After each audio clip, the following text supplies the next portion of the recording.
Bienvenue dans l'essence des livres, le podcast qui vous permet de comprendre chaque semaine, en 10 à 15 minutes, les grandes œuvres littéraires, philosophiques et biographiques. Abonnez-vous à la chaîne et cliquez sur la cloche pour ne pas manquer les nouveaux épisodes. Bonne écoute. Aujourd'hui, nous plongeons dans la généalogie de la morale, une œuvre majeure du philosophe allemand Nietzsche, publiée en 1887. Nietzsche, figure incontournable de la philosophie moderne, a marqué les esprits par sa critique radicale des valeurs occidentales. La généalogie de la morale est une œuvre particulièrement puissante car elle s'attaque au fondement même de notre conception de la morale. Nietzsche y déploie une analyse audacieuse et provocatrice. D'où viennent nos idées de bien et de mal, et surtout, à qui profitent-elles ? Dans cet ouvrage, Nietzsche ne se contente pas de philosopher en théorie, il part à la recherche des origines historiques et psychologiques de la morale chrétienne et de ses implications pour notre époque. C'est un livre qui, plus d'un siècle après sa publication, n'a rien perdu de sa pertinence. Nous allons maintenant passer à l'analyse des grandes idées de cet ouvrage. Première idée, il y a deux types de moralité. Nietzsche distingue deux grandes morales. La morale des maîtres, elle vient des classes dominantes dans les sociétés anciennes, comme les nobles grecs ou les guerriers. Ces maîtres valorisent la force, la puissance, la richesse, la santé et la fierté. Pour eux, être bon, c'est simplement être fort et affirmé. Ils définissent mauvais comme tout ce qui est faible ou inférieur. Ce n'est pas une haine des faibles, juste une affirmation de leur propre supériorité. Deuxième morale, la morale des esclaves. Elle naît chez les opprimés, par exemple les esclaves ou les pauvres, souvent liés au christianisme primitif. Incapables de rivaliser avec les maîtres en termes de force, ils développent une morale basée sur le ressentiment.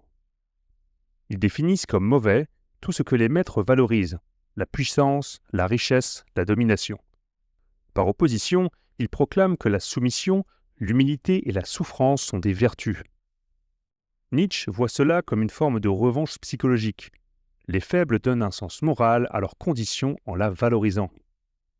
En résumé, la morale des maîtres affirme la vie, tandis que la morale des esclaves renverse ces valeurs pour glorifier la faiblesse. Deuxième grande idée, la mauvaise conscience. Nietzsche s'intéresse aussi à un phénomène psychologique qu'il appelle la mauvaise conscience. Lorsque l'homme vivait dans la nature, sans société, il exprimait librement ses instincts. Combattre, conquérir, dominer. Mais avec l'apparition de la société et des règles, ces instincts ont été réprimés. L'homme a alors retourné son agressivité contre lui-même. C'est ce que Nietzsche appelle la mauvaise conscience. L'homme s'accuse, se sent coupable pour ses désirs naturels. Nietzsche explique que la religion a amplifié cette culpabilité en introduisant l'idée de péché.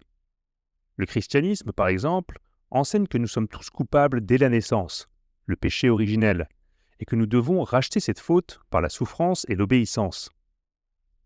Pour résumer, la mauvaise conscience est une manière pour les institutions, comme la religion, de contrôler les individus en leur imposant un sentiment de culpabilité. Troisième idée principale, la volonté de puissance et le dépassement. Nietzsche ne veut pas qu'on reste prisonnier de cette morale de culpabilité. Il propose l'idée de transvaluation des valeurs, c'est-à-dire un renversement des valeurs traditionnelles pour en créer de nouvelles basées sur la volonté de puissance.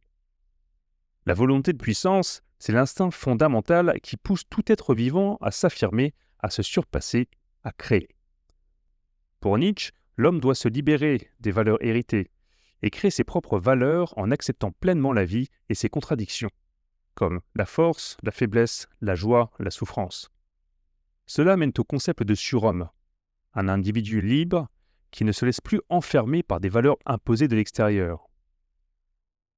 En résumé, Nietzsche appelle à dépasser la morale traditionnelle et à embrasser une vie plus affirmée et créatrice. Donc voilà pour les grandes idées. Maintenant, quelques mots sur le style de Nietzsche. C'est une des forces de la généalogie de la morale. Nietzsche ne s'exprime pas comme un philosophe académique classique. Son écriture est à la fois poétique, percutante et volontairement provocatrice. Il n'hésite pas à employer des métaphores saisissantes lorsqu'il compare la morale chrétienne à une cage dorée, par exemple. Son ton est souvent mordant, mais toujours stimulant. car il force le lecteur à réagir, à se questionner et parfois même à se révolter. Cette vivacité de style est essentielle pour comprendre Nietzsche. Il ne cherche pas seulement à convaincre rationnellement, mais à éveiller quelque chose de plus profond, une remise en question existentielle. Alors pourquoi lire la généalogie de la morale aujourd'hui ?